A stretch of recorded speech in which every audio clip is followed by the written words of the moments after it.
Hey guys, GHAZZY TV here with another Path of Exile, well, not build guide, but build video. I'm going to talk about the Forbidden Rite totem build that we made a rough draft design of before the league started, and it seems to me that it's the currently, at the time of the recording at least, the third most played build according to PoE Ninja. There's a couple of variations of what I did. I decided to polish my PoB and actually test the build out right now. So as you can see here in the gameplay footage next to me that Kikis will be editing in, I started leveling this without leveling gear to simulate a league start scenario. I tested a lot of different ways of leveling this build, and it ended up with me going with wanting to do Stormbrand with Orb Storms and like the standard approach of Freezing Pulse and or Frost Bomb in the start. And then at level 28, switch over to Cremation, Desecrate Cremation together with Armageddon Brand with a combustion support that worked very, very well.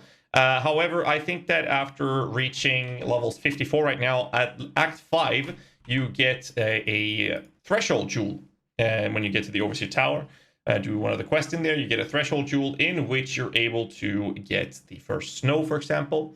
That allows you to have extra projectiles on Freezing Pulse. And I think that at that point, you would respec to actually using Freezing Pulse totems to level with until you reach level 49, in which case you want to purchase a Soul Mantle.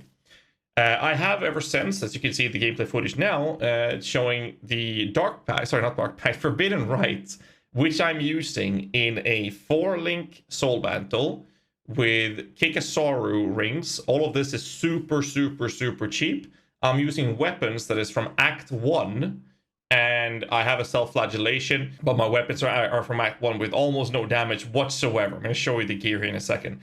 And it's just absolutely, without a doubt, hands down, the most broken and overpowered thing I have ever experienced in my 8 years of playing this game. It is insane. Like, I know I've talked about things that are broken or overpowered in the past, and I've been correct on those statements, in my opinion, but I've never seen something as broken as this.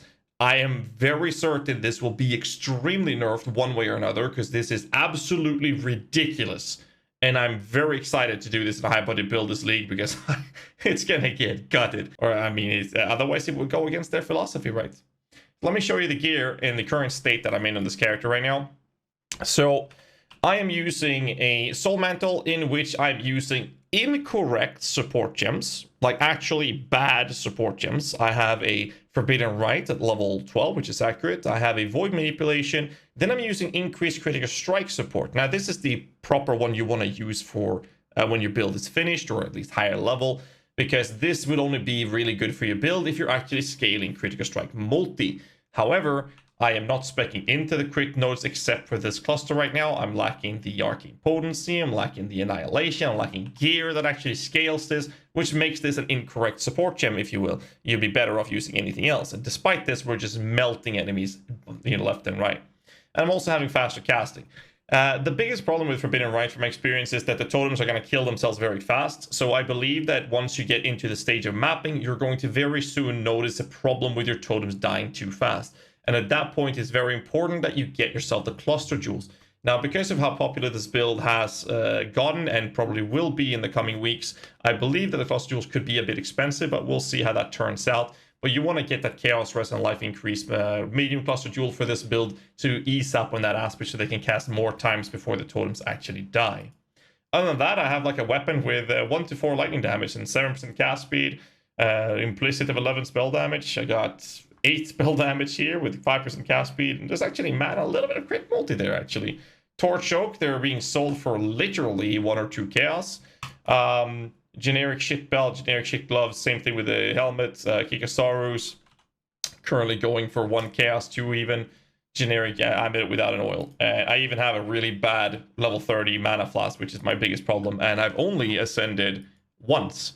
My next ascension would be Ritual Awakening, which gives me more damage, but also regenerate % of my mana for each summon totem, which will help a lot. I don't want to go too deep into the build design right now. I want to talk about it briefly as a general idea. I will link the PoB in the descriptions below to both a low budget and a high budget build version of it. I will make a written full-blown build guide on this in the coming days. Let me just get this character up in level and test it versus the endgame content. But the only thing that I really want to mention is the fact that we're using Wither with Spell Totem and Multi-Totems. And the reason we're doing this is because the Multi-Totem allows us to have 2 additional totems for that specific ability. This allows me to have 2 Wither totems up, and then I can spam my my Forbidden Rite totems consistently without ever replacing the totems from my Wither.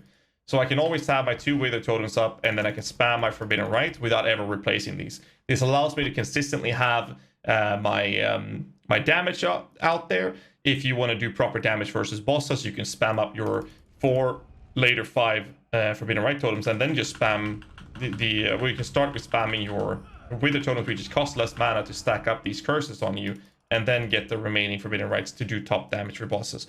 And it's just crazy cool to play it like this.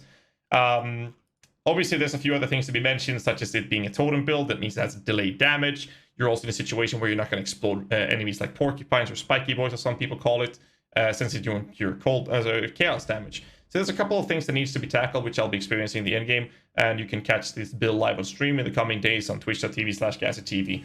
Catch you there. Make sure you hit the like button, subscribe for more content, and soon we'll see a full-blown guide on this insanely broken build. So until next time, stay safe and keep rocking.